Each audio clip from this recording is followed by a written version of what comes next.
everybody. I'm here today to talk to you about reflexology with the ears. This will be an easy tutorial, so let's get right into this instructional video. Once again, the topic of this video will be about reflexology with the ears, and it will once again be an easy tutorial. Let's get right into this. So basically, your ears are reflexology points, which means that you can massage them and put a little bit of pressure on them, and they are connected to different areas of your body. If you want to feel relief in certain areas of your body, you can use your ears as pressure points and massage points and sort of get relief in other areas of your body, okay? So what I want you to do is I want you to go look up an ear reflexology chart. You can find tons of them, okay? Go do that. There's tons of these charts. And what it's going to show you is that every part of your ear is connected to different areas of your body. When you find the part of your body that you want to feel relief in, okay, you want to see where it's connected to in your ear, and you want to just sort of rub that point, okay? Now, obviously, I would not recommend rubbing anything in your ears. Do not go in your ears. Stick to the points that are on your outer ear that you can touch like this. Okay, if you can basically you don't do anything in your ear, stick to anything around here. That's the idea. That's my recommendation. Just stick to anything around here. Very simple. Don't go in your ear. Stick to the outer portions of your ears. Okay. Now, just for some examples. Okay.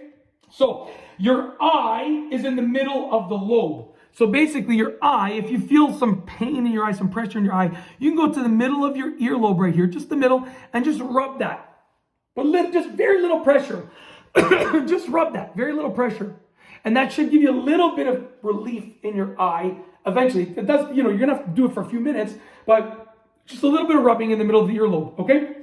Because it's connected to the eye, okay? Next, your jaw is connected to the top back of the lobe. Your jaw is connected to the top back of the lobe. My writing is messy. I'm just gonna read it one more time. Your jaw is connected to the top back of the lobe, okay? So you're gonna go to the top back of your earlobe over here, and that's where your jaw is connected to. So top back of the lobe, rub that. That's where your jaw is connected to, okay? Rub that. If you want relief in your jaw, you're good to go. And the last thing I wanna say is that your teeth are connected to the top front of the lobe. Once again, your teeth are connected to the top front of the lobe. One last time, because my writing is super messy. I'm just going to read it one last time, I promise, okay? Just so I know. I want to give you guys the correct information. So just one last time about the teeth, okay? Last time, I promise. Your teeth are connected to the top front of the lobe. Your teeth, top front. Correct. I read that correctly for sure. So your teeth are connected to the top front of your lobe right over here. The top front. So this is the front of the lobe. The top front is over here. If you're feeling some teeth pressure, some tooth pressure, rub that over there, the top front of the lobe, and you should get some relief from it. Okay? Very simple. That is ear reflexology, okay? That is reflexology with the ears. An easy tutorial. It is that easy to do. It is that simple to do. Hopefully you enjoyed the video. If you like this video tutorial about reflexology with the ears, an easy tutorial, if you liked it, if you liked this video, please be sure to give it a thumbs up. Let me know what you think down below in the comments. And of course, be sure to subscribe for more great videos just like this one. And that's all I have for you today. Thanks for watching.